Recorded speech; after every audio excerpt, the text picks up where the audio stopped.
Masjid Raya Baitur Rahman, sebuah peninggalan megah dari Kerajaan Aceh yang mencerminkan keagungan agama.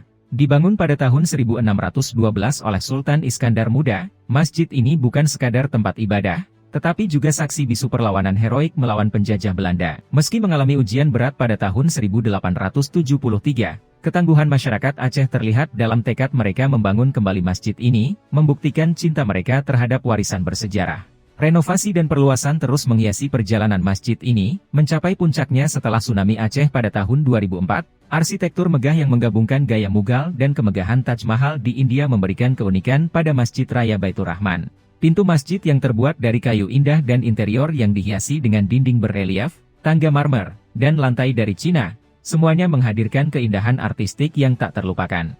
Hari ini, Masjid Raya Baitur Rahman bukan hanya pusat spiritual, tetapi juga tempat untuk pengajian, perhelatan keagamaan, dan objek wisata religi.